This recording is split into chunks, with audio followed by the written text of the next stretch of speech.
Some people think ignorance is the biggest enemy of wisdom, but in the Bhagavad Gita, Krishna reveals something way more shocking. It's not the lack of knowledge that destroys a wise person. It's lust. And what's really scary, lust disguises itself as love, pleasure, or success until it slowly takes over the mind and steals your clarity. Ever felt like you knew what was right, but still did the opposite? That quiet force might have been working inside you for a while. This isn't just another talk about desire. It's a deep dive into what actually pulls you away from your clarity, your intelligence, and your life's purpose. If you feel like you're stuck in the same cycles, losing focus, or even sabotaging yourself, maybe Krishna's been trying to warn you.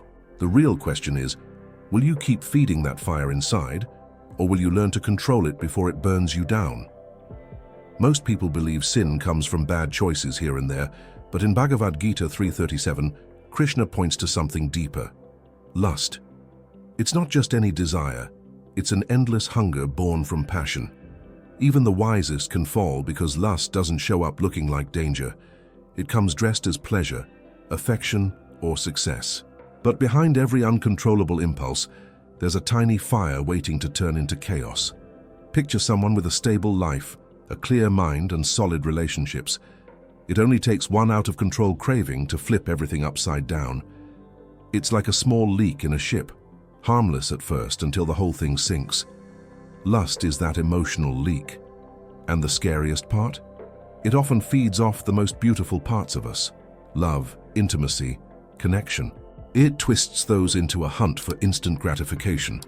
Sadhguru once said, "When a desire starts running your life, it's no longer yours. You're its servant."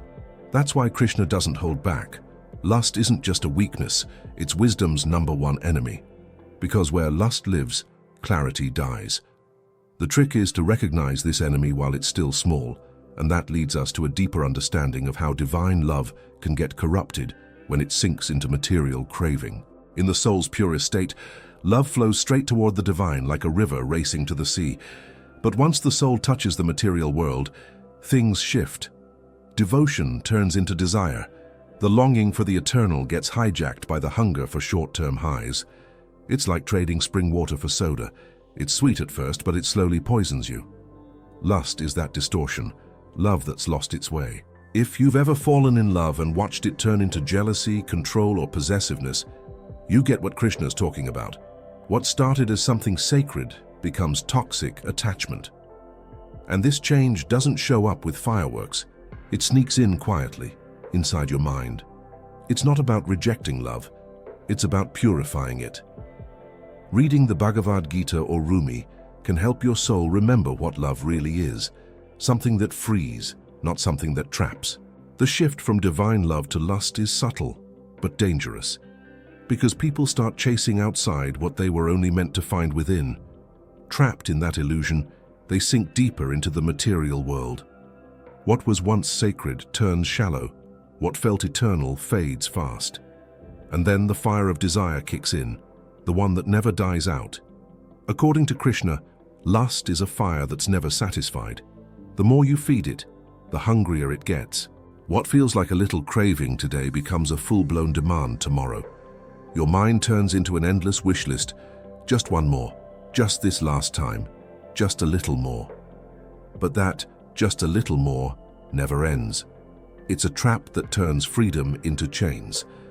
How many times have you gotten exactly what you wanted, only to feel even emptier right after? It's like drinking salt water. The more you drink, the thirstier you get. You end up stuck in this loop of pleasure and disappointment, and then comes frustration and then anger.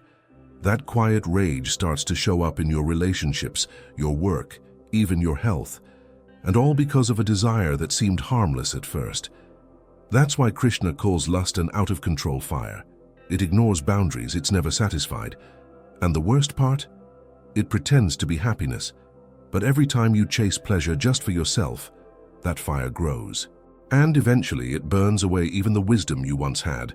When lust takes over the mind, knowledge doesn't disappear, it just gets buried, like a lamp hidden under soot. You still know what's right, but you can't think clearly. It's like driving through thick fog. You know the road, but you can't see it. Your judgment gets cloudy, your thoughts get tangled, and your inner compass breaks. Krishna warns us, that's the real danger, thinking you still see clearly when your mind is already lost. Ever asked yourself, why did I do that if I knew it would hurt me? That question only comes up once your mind's already been fogged up. You see but don't really see, hear but don't really listen. Wisdom turns into just talk, and action turns into impulse. That's how people keep falling for the same traps, even after swearing they've learned their lesson. The truth's still there, but it's buried under a pile of cravings. That's why the spiritual path is mostly about clearing the mind, not stuffing it with more knowledge. Books like Autobiography of a Yogi or The Heart of Yoga don't just teach you about the divine, they help clear away the fog that blocks your inner vision. Without that inner cleanup, even the greatest wisdom turns into mental decoration. And when your mind's at war, the real enemy finds an even stronger grip. Krishna doesn't describe lust as some outside force. He's clear. It lives within us, within our senses, our minds, and our intellect. That changes everything. The problem isn't the world, it's how we let the world touch us. So the battle is internal, and fighting something that lives inside you takes more than strength. It takes constant awareness. The eyes want, the mind justifies, and the intellect spins it all into something normal. Before you know it, you're doing things that feel totally out of control. It's like being on a sinking boat and blaming the ocean. When you ignore the root of your cravings, they grow stronger. But when you face the fact that lust lives inside you, that's when the real healing starts. This realization changes how you live. It's not about hiding from the world, it's about choosing what you let in. Skipping certain movies, conversations, or social media for a while can be more spiritual than hours of prayer without presence. The real key is to notice where lust hides, and it often lives in habits no one questions. And it's in that moment of awareness that you finally gain the upper hand. Krishna doesn't tell us to kill desire. He teaches us to transform it. The secret lies in mastering your senses and raising your mind to something higher. That doesn't mean repressing everything. It means learning to redirect your energy. Someone craving pleasure can use that same drive to pursue spiritual beauty, compassion, art, or service. The trick is replacing obsession with awareness and impulse with intention. Raising your awareness isn't some out-there idea. It starts with small choices, staying quiet in the morning, meditating for 5 minutes before grabbing your phone, noticing what you consume online. A mindful walk can be more powerful than 1,000 words. Overcoming lust isn't about punishment. It's about channeling that fire into something that feeds your soul. The higher your mind goes, the less power desire has over you. Sadhguru says, when the mind is full of light, the shadows disappear by themselves. That's why the path involves conscious, loving, and generous action, helping someone without expecting anything, listening with full presence, even planting a tree with care. These are all ways to step into higher consciousness. And the more you live like this, the more urgent it feels to start now. Krishna is clear. If you don't control lust early, it takes over. At first, it hides behind harmless things. A lingering thought, a glance, a just this once. That's how it sneaks in. Trying to stop it once it becomes a habit is like slamming on the brakes in a car going full speed, without brakes. The smartest time to act is before it gets that far. It's like a seed. Yank it out while it's still small and it's easy. Wait till it's a tree. Then you need tools and strength and it might hurt. The same goes for thoughts and impulses. The earlier you catch them, the easier they are to steer. A good exercise? Keep a journal for 7 days and write down everything that triggers intense desire. Early awareness is a kind of power most people ignore, but it changes everything. The truth is, no one beats lust in the heat of the moment. You beat it in the prep work. It's in the small daily acts of self-control, in the mental watchfulness, in the tiny decisions you make every day. Krishna doesn't ask for perfection. He asks for awareness. Because the earlier you shut the door, the less effort it takes later. And that kind of preparation also reveals something deep about devotion. Devotion isn't about begging to be saved. It's about giving your desire a new direction. When someone truly connects with the divine, worldly cravings lose their sparkle. The heart that once chased pleasure now seeks presence, chanting a mantra, serving a meal with gratitude, or just sitting quietly with your heart turned upward. That's devotion, and it's in that space that lust starts to lose its grip.